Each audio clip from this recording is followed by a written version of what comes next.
Scope নাই। তো আমরা যেহেতু এনভায়রনমেন্টটা চেঞ্জ করার চেষ্টা করছিলাম যে এটা একটু লাইভলি এনভায়রনমেন্ট যাতে হয়, তো একজন শুয়ে ঘুমিয়েছিল, তো আরেকজন এসে বলল যে ওই ছেলেটার নাম ধরে বলল, নাম বাবার নাম বলল, সে লাফ দিয়ে উঠলো, কিন্তু আসলে ওরা কেউ ডাকে নাই, জাস্ট একটা র্যান্ডম ছেলে এসে ওর ফ্রেন্ড এসে ডাক দিল আর কি। তো তারপরে ওকে মারতে গেল আর কি। জিনিসটা মানে নাম ধরে ডাকা, বাবার নাম ধরে ডাকা, মানে this is where they will take them and torture them, চোখ মুখ বেঁধে টর্চার করবে। এক একজনকে এক এক এলিগেশনস দেয়া হয়েছে, আমি যতটুকু জানি আপনাকেও কোনো একটা কিছু ভাঙচুরের এলিগেশনস দেয়া হয়েছিল, আপনাকে কি এলিগেশনস? সেতু ভবন ভাঙচুর। আপনি একজন শিক্ষক, আপনি সেতু ভবন ভাঙচুর করেছেন? শুধু শিক্ষক তা না, আমি ডিসেবলড টিচার, আমার তো প্রবলেম আছে। আমি সেতু ভবনে কখন গেলাম, ভাঙচুর গেলাম, ইটস আ জোক। এবং এইসব কাজের জন্যই তাদের ফলটা হয়েছে। তারা একটা যদি এতটুকুও বলতো যে উস্কানি দিয়েছে, একটা রিজনেবল মামলাও দিত গুম না করে, তাহলেও মানুষ একসেপ্ট করে নিত। এমনকি ওখানে যে জাজ যখন আমাকে করা হাত করা নিয়ে জাজ রেখেছে, জাজ কিন্তু আমাকে বলেছে যে আমাকে ওনাকে বসতে দেন। তো জাজও দেখা যাচ্ছে যে মন থেকে আসলে এই ধরনের জিনিস সাপোর্ট করছে না। আমি খুব সম্ভবত যদি ভুল না করে থাকি, আপনার বাবা মা আসলে খোঁজ নিতে গিয়েছিল ডিবির অফিসে, এবং সেখান থেকে জানানো হয়েছিল যে আসিফ মাহতাব স্যারকে আমরা ধরে আনি নাই। জি, এটা কি ট্রু?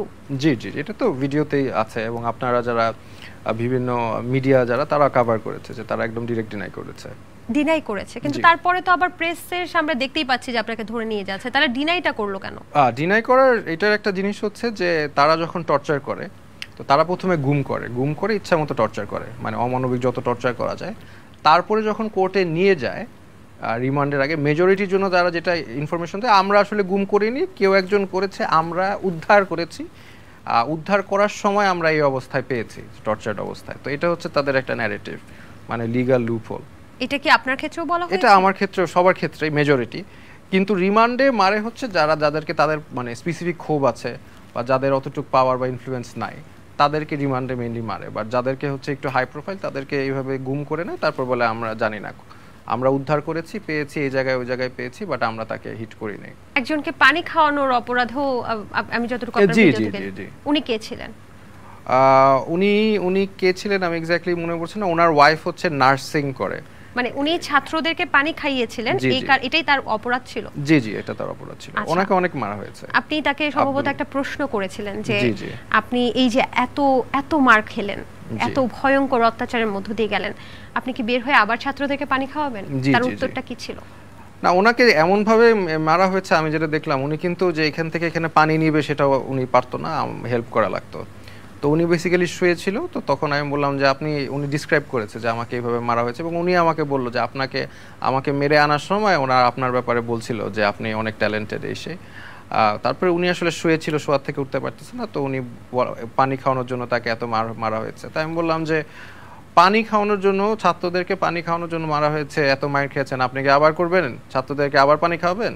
তো উনি শুয়ে আমাকে বলেন, জি স্যার, ইনশাল্লাহ আবার খাওয়াবো। আমি বললাম that is the answer I am looking for.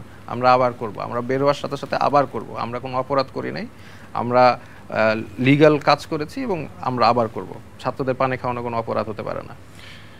ওই গুম ঘরে, তথাকথিত গুম ঘরে কি নূর সাহেবের সাথে আপনার দেখা হয়েছিল? জি জি জি, একবার ভিপি নূরের কথা বলছেন? জি জি, ভিপি নূরের সাথে একবার দেখা হয়েছে। আপনার কনভারসেশন গুলো কি ছিল? Short conversation.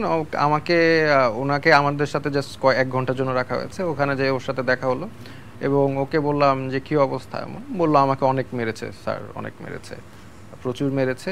দেখালো যে আমিও দেখলাম তার হাতটা নীল হয়ে আছে, ওই সময় তাকে যথেষ্ট পরিমাণ টর্চার করা হয়েছে। এবং আরেকটা জিনিস অ্যাড করি যে অনেকে ইলেকট্রিক শক দিয়েও টর্চার করা হয়েছে। আচ্ছা, আপনি একজন সাবেক মন্ত্রীর ছেলের কথা বলছেন। জি জি। আপনি কি তার নাম প্রকাশ করতে চাচ্ছেন না? না না, ওনার পারমিশন ছাড়া নাম প্রকাশ করব না, কিন্তু ওনার ভিডিও ভাইরাল হয়েছিল। ওনার মা বেসিক্যালি ওনাকে পিছনে ধাক্কা দিয়ে বলছে মাথা নিচু না, হাত উপরে। তো ওই যে সানিয়াদ ভাই, উনি আমার সাথে ছিল, এবং উনি আসলে খুব ভালো মানুষ এবং আমাকে সবসময় হেল্প করার চেষ্টা করতো। বাট ওনাকে এই যে ঝুলিয়ে পিটানো হতো বিভিন্ন সময়, এবং উনি আমাকে একবার বলল যে আমাকে যখন টর্চার করছে তখন আমার মাকে ফোন দিয়েছে, আমার মাকে ফোন দিয়ে শুনিয়েছে যে দেখো তোমার ছেলেকে কীভাবে টর্চার করছে। কিছু বলে নাই, জাস্ট ফোনটা অন রেখেছে ওনার মা যাতে শুনে যে টর্চার করছে তাকে। তো উনিও আমার মতো অসুস্থ, তারপরে ওনাকে টর্চার করছে। তো উনি স্ট্রং থাকার চেষ্টা করেছে, বাট অনেক সময় উনি মানে ভেঙে পড়েছিল। একবার আমি যখন ঘুমিয়েছিলাম তখন দেখলাম যে কাঁদতেছে, বাংলাদেশ বাংলাদেশ বলে কান্নাকাটি শুরু করে দিয়েছে।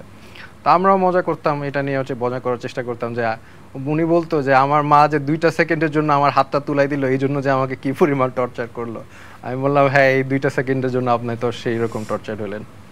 তো এবং সবচেয়ে মানে স্ট্র্যাটেজি হচ্ছে ওনার মাকে নাকি শুনিয়েছে, শুনি এখন ওনার মার কথা চিন্তা করেন, তার ছেলে গুম এবং তার ছেলেকে ফোন দিয়ে শোনাচ্ছে যে তার ছেলে কীভাবে টর্চার করা হচ্ছে, ঝুলিয়ে চোখ ভেদে ঝুলিয়ে টর্চার পিটানো হচ্ছে। তাও আবার তার যদি ফল্ট থাকতো, তার বাবা মন্ত্রী